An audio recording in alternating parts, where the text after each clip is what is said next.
সংবাদ সবাইকে স্বাগত জানাচ্ছি। আমি ফিরোজ তোহা। শুরুতেই সংবাদ শিরোনাম জানিয়ে দেব এই মুহূর্তে হাতে পাওয়া সর্বশেষ গুরুত্বপূর্ণ আপডেট বাংলা সংবাদ। শুরুতেই থাকছে রিকশা লীগ হয়ে ফিরে আসতে চায় স্বৈরাচার হাসিনা। রাজধানীর বিভিন্ন সড়কে বৃহস্পতিবার সকাল থেকে বিক্ষোভ করে যান চলাচল বন্ধ করে দেন ব্যাটারি চালিত অটোরিকশা চালকরা। পরে তারা মহাখালীতে যান চলাচল বন্ধের পাশাপাশি রেল লাইনে বসে ট্রেন চলাচলও বন্ধ করে দেয়। এ অবস্থায় তাদেরকে ধাওয়া দিয়ে সরিয়ে দেয় সেনা সদস্যরা। বৃহস্পতিবার দুপুরে রেল ক্রসিং এলাকায় ঘটে এ ঘটনা। এবারে জানাবো, আওয়ামী লীগ নিজেরাই নিজেদের পতন ডেকে এনেছে জামায়াতের আমির। কোনো রাজনৈতিক দলকে সরিয়ে দেবার ইচ্ছা জামায়াতে ইসলামের নেই বলে জানিয়েছেন দলটির আমির ডাক্তার শফিকুর রহমান। ভারতীয় গণমাধ্যম আনন্দবাজার পত্রিকাকে দেওয়া এক সাক্ষাৎকারে এমনটা জানিয়েছেন তিনি। জানাবো, রবিবার নতুন নির্বাচন কমিশনের শপথ। সাবেক সচিব এএমএম নাসির উদ্দিনের নেতৃত্বে নতুন নির্বাচন কমিশন গঠিত হয়েছে। রোববার বেলা 1টায় নতুন প্রধান নির্বাচন কমিশনার এবং 4 কমিশনার শপথ গ্রহণ করবেন। তাদের শপথ পাঠ করাবেন প্রধান বিচারপতি সৈয়দ রেফাত আহমেদ। বৃহস্পতিবার নির্বাচন কমিশন বেছে নেওয়ার কয়েক ঘণ্টার পর সুপ্রিম কোর্টের জনসংযোগ কর্মকর্তা শফিকুল ইসলাম এ তথ্য নিশ্চিত করেছেন। বিগত আওয়ামী সরকারের সময় 2022 সালের 27 ফেব্রুয়ারি নিয়োগ পাওয়া কাজী হাবিবুল আওয়াল কমিশন গত 5ই সেপ্টেম্বর একযোগে পদত্যাগ করেন। এর আড়াই মাস পর অবসরপ্রাপ্ত সচিব এএমএম নাসির উদ্দিনের নেতৃত্বে 5 সদস্যের নতুন নির্বাচন কমিশন গঠন করে দিয়েছেন প্রেসিডেন্ট মোহাম্মদ শাহাবুদ্দিন। আগামী জাতীয় নির্বাচন আয়োজনের ভার কমিশনের উপর থাকবে। জানিয়ে দেব, 5 দেশে গমনিচ্ছু বাংলাদেশিদের জন্য সতর্কতা। 5 দেশে যাবার ব্যাপারে বাংলাদেশি নাগরিকদের সতর্ক করেছে প্রবাসী কল্যাণ মন্ত্রণালয়।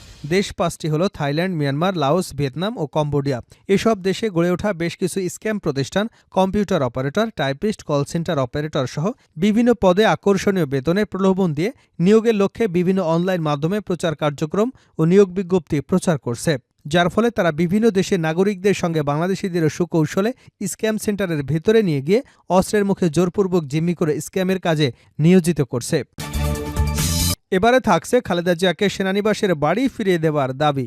ঢাকা সেনানিবাসের শহীদ মইনুল রোডের যে বাড়িটি থেকে 2010 সালে বিএনপি চেয়ারপারসন ও সাবেক প্রধানমন্ত্রী বেগম খালেদা জিয়াকে বের করে দেওয়া হয়েছিল, সেই বাড়ি আবারও ফিরিয়ে দেবার দাবি জানিয়েছেন দলের চেয়ারপারসন উপদেষ্টা সৈয়দ মোয়াজ্জেম হোসেন আলাল। এবং সর্বশেষ জানাবো আন্তর্জাতিক সংবাদ। নেতানিয়াহুকে গ্রেপ্তারি পরোয়ানায় ইউরোপীয় ইউনিয়নের সমর্থন। আন্তর্জাতিক অপরাধ আদালতের গ্রেপ্তারি পরোয়ানাকে সমর্থন জানিয়েছে ইউরোপীয় ইউনিয়ন। তারা বলছে আন্তর্জাতিক আদালতের রায় মানতে দায়বদ্ধ। কাতার ভিত্তিক সংবাদ মাধ্যম আল জাজিরার এক প্রতিবেদন থেকে এ তথ্য জানা গেছে। গতকাল বৃহস্পতিবার যুদ্ধ অপরাধ এবং মানবতা বিরোধী অপরাধের অভিযোগ এনে ইসরায়েলি প্রধানমন্ত্রী বেনইয়ামিন নেতানিয়াহু, প্রতিরক্ষামন্ত্রী ইয়োব গ্যালন্ট, হামাস নেতা মুসাম্মাদ দাইফের বিরুদ্ধে গ্রেপ্তারি পরোয়ানা জারি করেছে আইসিসি। এতক্ষণ শিরোনাম শুনছিলেন, এবার বিস্তারিত। প্রিয় দর্শক, আপনি যদি এই চ্যানেলে নতুন হয়ে থাকেন, ভিডিওটি দেখতে দেখতে চ্যানেলটি সাবস্ক্রাইব করে আমাদের সঙ্গে থাকুন। আর এই ভিডিও সম্পর্কে আপনি আপনার মূল্যবান মতামতটি কমেন্ট বক্সে জানিয়ে দিন। আর হ্যাঁ প্রিয় দর্শক, জানিয়ে দিন ভিডিওটি কোথা থেকে দেখছেন। রিকশা লীগ হয়ে ফিরে আসতে চায় স্বৈরাচার হাসিনা। রাজধানীর বিভিন্ন সড়কে বৃহস্পতিবার সকাল থেকে বিক্ষোভ করে যান চলাচল বন্ধ করে দেন ব্যাটারি চালিত অটোরিকশা চালকরা। পরে তারা মহাখালীতে যান চলাচল বন্ধের পাশাপাশি রেল লাইনে বসে ট্রেন চলাচল বন্ধ করে দেন। এ অবস্থায় তাদেরকে ধাওয়া দিয়ে সরিয়ে দেন সেনা সদস্যরা। দুপুরে মহাখালী রেল ক্রসিংয়ের এলাকায় ঘটে ঘটনা। পাল্টা জবাবে আন্দোলনকারীরাও ইটপাটকেল নিক্ষেপ করে। এ সময় সেনাবাহিনীর এসকেএস টাওয়ারে হামলা চালায় রিকশা চালকরা।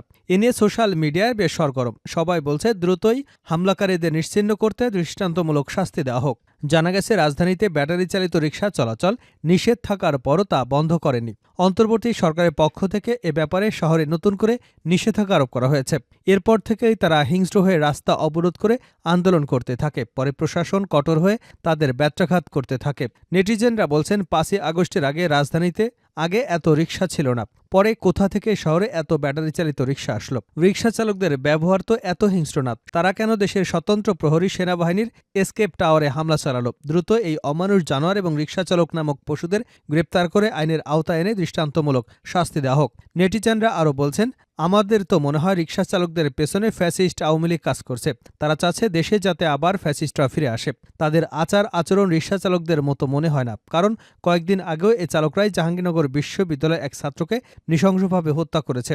সাধারণ রিকশা চালকরা কোনো মানুষ হত্যা করতে পারে না। তারা পরিকল্পিতভাবে ফ্যাসিস্ট খুনি হাসিনার পক্ষে আন্দোলন করছে, অথচ দেশের ৯৫% মানুষই চায় না রাজধানীতে অটো চলুক। সাকলাইন রাসেল নামের একজন ফেসবুকে লিখেছেন, বেপরোয়া অটো চালকদের শক্ত হাতে দমন করুন, এদের ইন্ধনদাতা মালিকদের চিহ্নিত করুন। ঢাকা শহরে ব্যাটারি চালিত রিকশাকে নিষিদ্ধ করতেই হবে। সোশ্যাল মিডিয়ায় নেটিজেনরা বলছেন, ছাত্র আন্দোলনের সময় সাধারণ জনতা, শিক্ষার্থী, সেনাবাহিনী তাদের গাড়ির উপর হামলা চালায়নি। সেই সময় অনেক কিছুর উপর হামলা করলেও সেনাবাহিনীর উপর কোনো হামলা হয়নি, কারণ সবাই মনে করেছে সেনাবাহিনী ছিল নিরপেক্ষ আর তারা দেশের বিপদের সময় পাশে ছিল।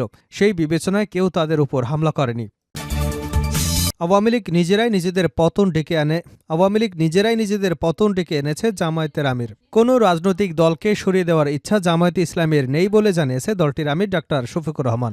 ভারতীয় গণমাধ্যম আনন্দবাজার পত্রিকাকে দেওয়া এক সাক্ষাৎকারে এমনটা জানান তিনি। সাক্ষাৎকারে জামায়াতের আমিরের কাছে জানতে চাওয়া হয়, একটা আতঙ্ক তৈরি করেছে যে অন্তর্বর্তী সরকার এবং জামায়াত একত্রে আওয়ামী লীগকে সরানোর পর এবার বিএনপিকেও সরিয়ে দিতে চায়। দুই বড় রাজনৈতিক দলকে বাইরে রেখে নতুন শক্তির উত্থান ঘটাতে পরিকল্পনা করা হচ্ছে। কতটা সত্য? এর জবাবে ডক্টর শফিকুর রহমান বলেন, এই তত্ত্বের কোনো ভিত্তি নেই। আওয়ামী লীগের প্রতি জনগণের সম্মিলিত ঘৃণা তৈরি হয়েছিল দুর্নীতি এবং ফ্যাসিবাদী নীতির কারণে। তারা নিজেরাই নিজেদের পতন ডেকে এনেছে। কোনো সংগঠন বা দলকে সরানোর জন্য আমরা কোনো ভূমিকা পালনের প্রয়োজন নেই। ভারত বিরোধিতা প্রশ্ন নিয়ে তিনি বলেন, জামায়াতে ইসলামীর ভারত বিরোধিতা বর্জন সর্বজন স্বীকৃত। এ বিষয়ে তিনি কি বলবেন? এর জবাবে জামায়াতের আমির বলেন, এ ধারণা ভিত্তিহীন, উদ্দেশ্যপ্রণোদিতভাবে আমাদের নিশানা করে এই মতবাদ ছড়ানো হয়েছে, যাতে জামায়াতের রাজনীতি মিথ্যা ব্যাখ্যা এবং বিভ্রান্ত তৈরি করা যায়। সমান মর্যাদা এবং সম্মানের ভিত্তিতে আমরা ভারতসহ সব প্রতিবেশী রাষ্ট্রের সঙ্গে সুসম্পর্ক বজায় রাখতে চাই। আমাদের আন্তর্জাতিক নীতি সবার সঙ্গে বন্ধুত্ব, কারো সঙ্গে শত্রুতা নয়। সংখ্যালঘুদের উপর হামলার বিষয়ে প্রশ্ন করা হলে তিনি বলেন, জামায়াতে ইসলামের সঙ্গে বাংলাদেশের হিন্দু সম্প্রদায়ের অসামান্য সম্পর্ক এবং বোঝাপড়া রয়েছে। প্রতিটি নাগরিককে সমদৃষ্টিতে দেখা হয় এবং রাষ্ট্রের সব নাগরিককে সমান অধিকার ও মর্যাদার ভিত্তিতে সম্মান করা হয়। জামায়াত সংখ্যালঘু বা সংখ্যাগুরু সত্ত্বে বিশ্বাসী নয়। আমরা মনে করি ধর্মের ভিত্তিতে দেশবাসী বিভাজন অপরাধ। হিন্দু বা অন্য কোনো সম্প্রদায়ের বিরুদ্ধে হিংসার ইতিহাস জামায়াতে ইসলামী নেই, বরং বিভিন্ন সময় জামায়াতে ইসলামী নানা বিষয় নিয়ে হিন্দু নেতাদের সঙ্গে আলোচনাও করেছে। রবিবার চতুর্থ নির্বাচন কমিশনের শপথ। সাবেক সচিব এবং এম এ নাসির উদ্দিনের নেতৃত্বে নতুন নির্বাচন কমিশন গঠিত হয়েছে।